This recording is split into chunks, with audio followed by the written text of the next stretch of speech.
The First Coast's most accurate forecast from the First Coast News Weather Team, certified by Weather Rate, sponsored by AC Designs.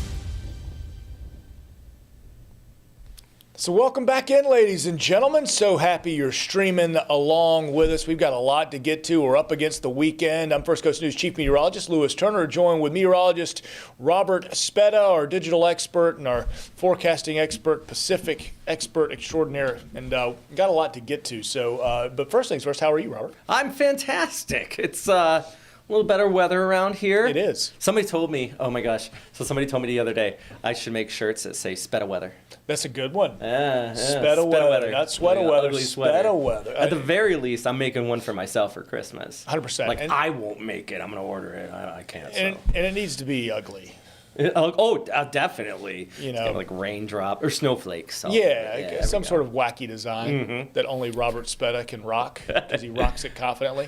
So with that said, I am doing good. Good man. Hope you're doing well at home, wherever you may be streaming from. We got a lot to get to. So here are your big headlines. Of course, we're going to get to the forecast. We've got to check in on all that Aurora action. I think we're kind of done, but I had somebody actually text me to this afternoon. Can I see it again tonight? I'm like, But we've got some great pictures from night 2 of the Aurora. We'll check in on the tropics, of course, and other things happening with the Hurricane Gordon. In fact, we're talking historical. Hurricane, we're talking historical. And you've got a great segment at the end. Yeah. Oh, yeah, we're going to take some of your questions. Some of the questions. And I didn't get to preview them, so he's going to hit me with these things, and I'm going to probably lean on him, and he's going to lean on me, and we're just going to see what we can do. So without further ado, that's enough ado for now. Robert, take it away. Well, let's start off with a satellite and radar out here. We get a general synoptic situation. There's a fun word for you. Love it. High pressure just dominating out there right now. It's relatively cooler, but things are warming up. For example, like Cut Bank out there in Montana. This morning, they were in the teens. Yeah. They're up to 64 now. Wild shift there. I still find it interesting, though. The Tug Hill Plateau, Vermont area, it's still snowing. Yeah. And just, a little further to the east, you go over to Boston, and, they're in the mid-40s. New York City, 50. I mean, it's still cool, but things are going to start to get, that ridge going to continue to slide over to the East Coast. So we've had a quick cold snap across the United States. But it was interesting. Tuesday, Wednesday, my in-laws just flew in from West New York, and our temperatures were colder here than there, you know what I mean? Really? So, yeah, that Tuesday morning, for some, getting down to the low 20s in some areas, and while they did have snow though, because they were getting a little. That's the difference. Yeah, they were at 32, but getting snow. Like our humidity today is like 30-40%. So dry. Yeah, so theirs is like 100. It just lake effect up there. Exactly.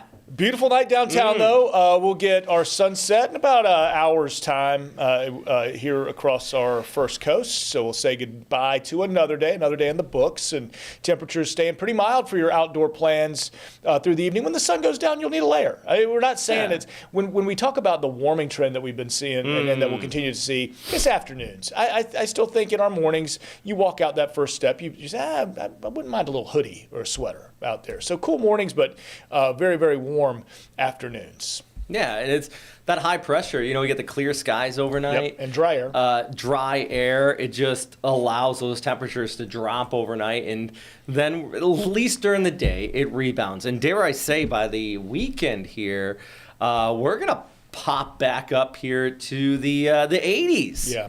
Back to 80 there on Sunday. Also, go Jags. Take a look at the forecast for the weekend. What do we got going on this weekend? We got a lot going on. So we got the Jags game. Yeah, and it's the last weekend of the fair. So we got good fair weather all weekend long. Get out and make the most of it, because this is this year's theme was the fair farewell, because it's moving out of downtown.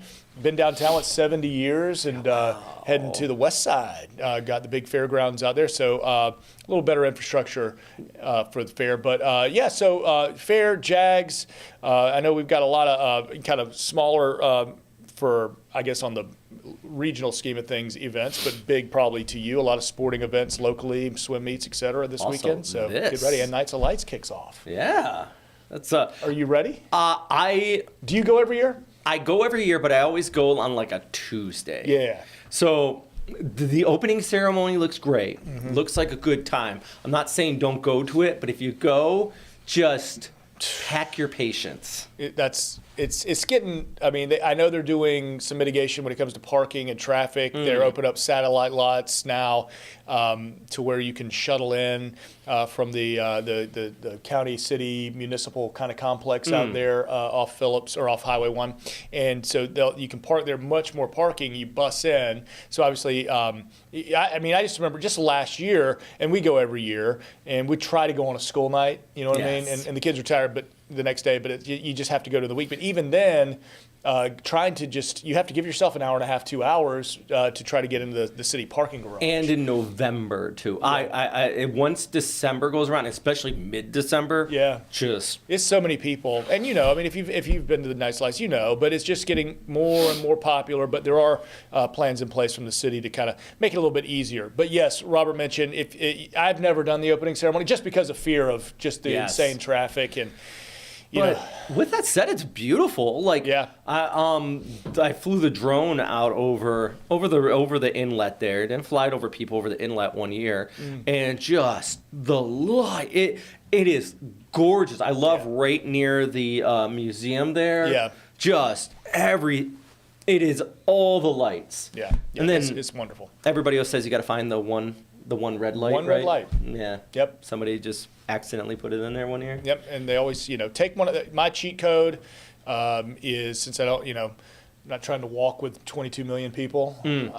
We always book, and you do it well out, but you book one of the Holly Jolly trolley tours. You get on one of the tour trams, trolleys that go around. There's a couple of companies that do it. I've never done one. I've never done it. That's the best way to do it, in my opinion, because you get they give you like these 3D glasses.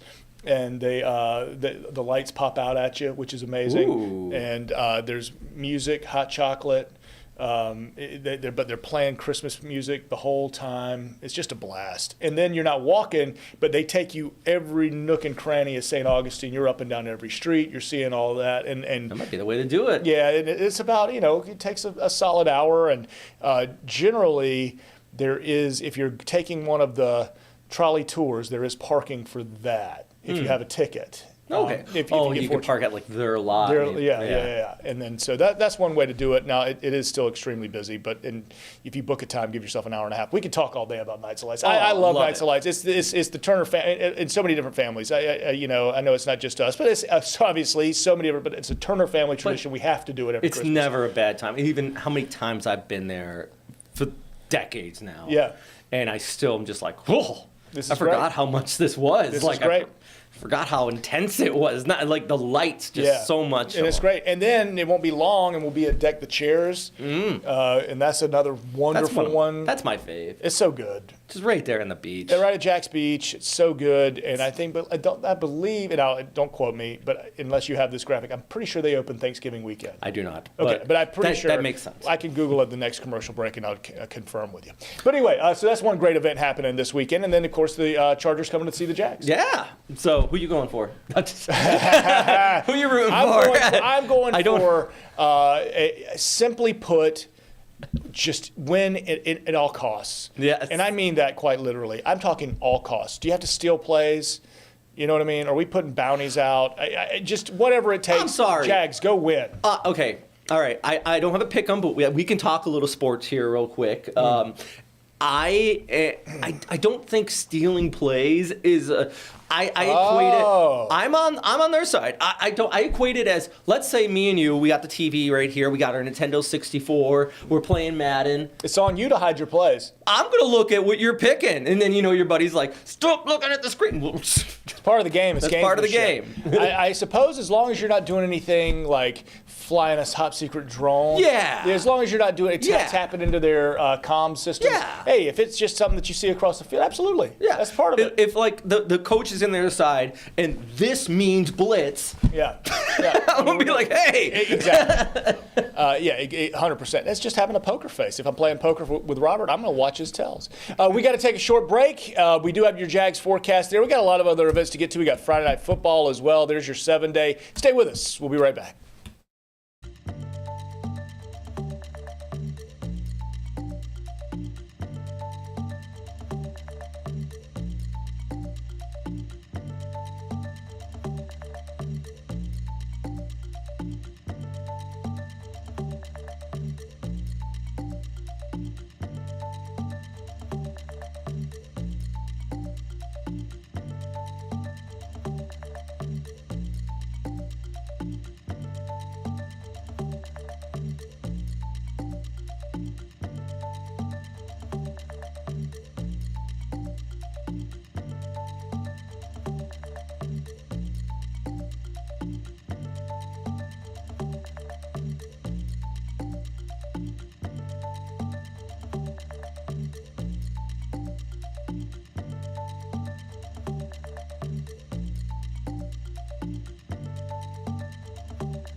There it is, the 7-day forecast. I'm told the most important part of any forecast. Yeah. That's what people want to see. So We even got a lower third for it. 7-day forecast. So also Friday night is high school football, and I'll talk about that coming up. I got a during the show. forecast for it. Sweet. And so we got playoffs starting Friday night. Beautiful, beautiful weather. I still think we're in that mode of taking a sweater with you as when the sun goes down. Of course, sunset a little after 5:30. So have that sweater, just getting a little cool. But we've got some great games in our game of the week where Chris Porter and crew will kind of be hubbed is going to be at Nice. So they'll be down in St. Johns County as Oakleaf goes to play Nice Friday Night Lights. And playoff season is upon us. A lot of great games, though, that we'll be out and about at all over the First Coast. Then getting through the rest of the weekend, we mentioned climbing up to 80 by the Jags football game. There's Too slow. No, Oakleaf at Nice, kickoff 7:30. Temperatures by the time we're kind of getting the sun going down, in the low 60s, upper 50s. I think quick drop in temperature after sunset. One of those. Maybe bring the little pillow with you because the metal on the bleachers are gonna be there. I saw. Was it Pee Wee football? It was like Pee Wee flag football on Tuesday night. It was it was at Austin, kind of near my place, and it was just like local football. But I was feeling for those kids out there. Yeah, and then that's brutal. No one was on the bleachers. They were like, no, and the hits are so much harder when it's cold like that. So. Yeah, just staying warm. But at least we're back into the 80s by the weekend. Absolutely. So yep, we're climbing up there once again, your 7-day. And next best chance of rain, looking at Monday, but that's not even a great chance. We're just talking 10% as we need the rain. The drought conditions persist. This will get updated in a week's time. Every week we're getting these numbers. So I imagine we start to see that extreme expand, the severe expand closer to Duval, and even we might even start seeing hues of exceptional along the I-10 corridor, specifically out towards Tallahassee. Just been no rain, and we need it, and there's not much in the forecast. Talked to somebody today who was out of the Tallahassee area, and they're saying like the tree behind them is starting to wilt, like the leaves are wilting off of it. Like you get that. Like I know it's fall and leaves fall and leaves fall. That's fall, but he's saying that they're like actually wilting. It's like, oh. And on top of it, you got to be extra careful with watering because the water table in the aquifer, and with water restrictions, it just makes it that much worse. But we are getting into the dormant grass season, so you don't have to water that quite as much. But we desperately need rain in our dry season. Tropics quiet.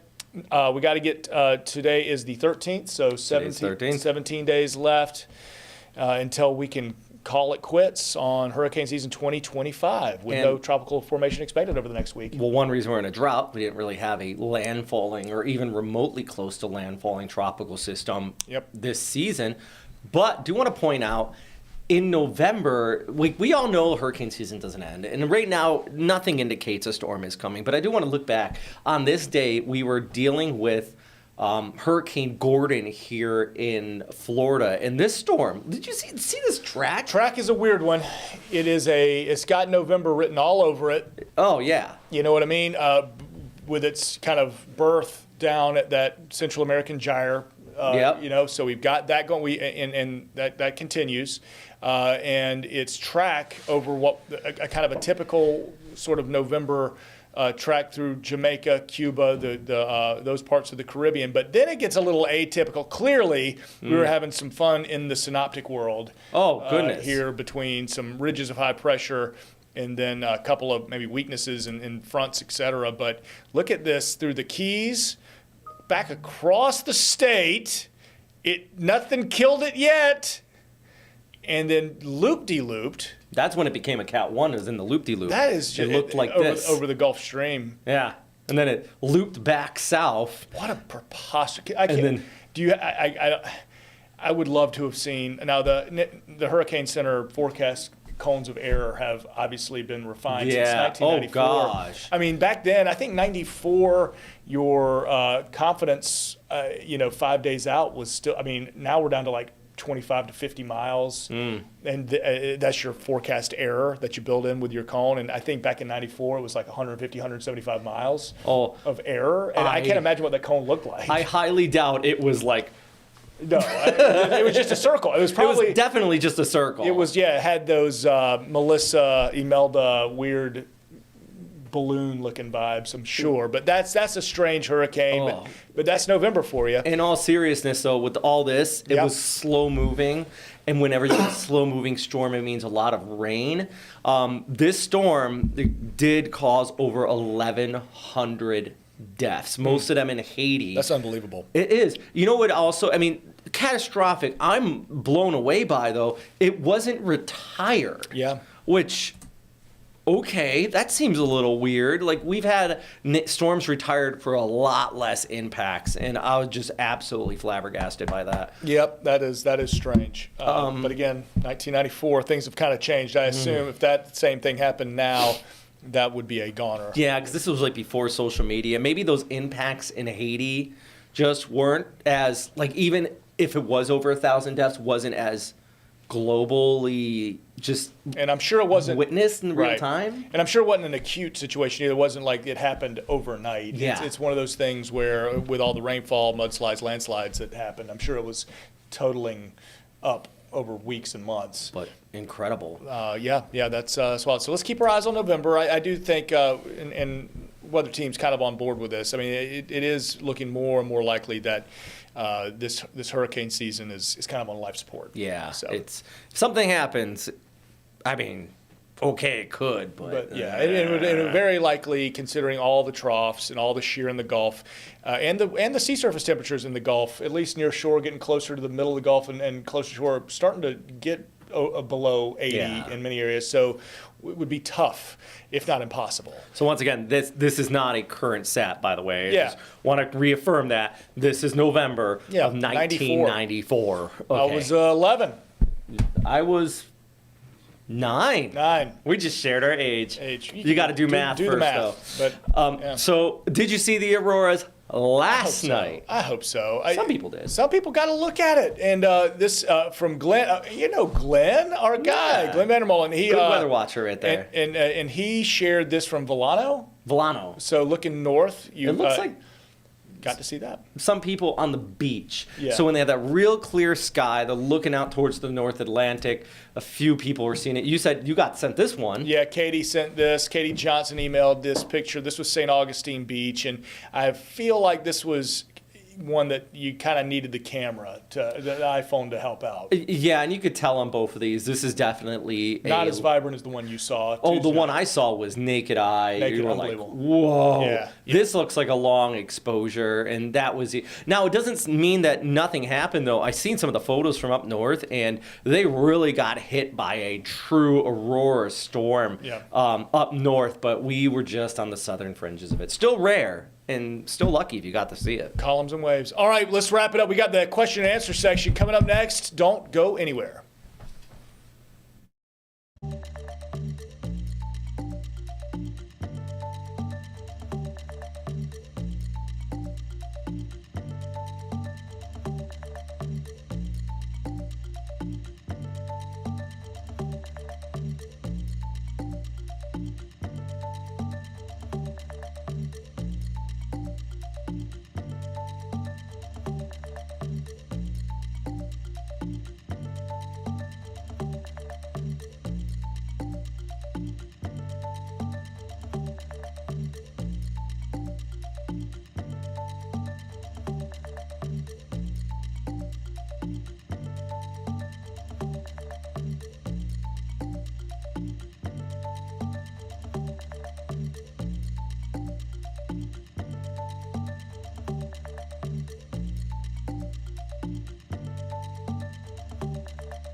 Take it away, Robert. Okay, so we got a couple questions from our viewers here. Nicole wrote in and said, this one's for you, Lou. Will there ever be a Category 6 storm? I said, what a good question. It's a good question.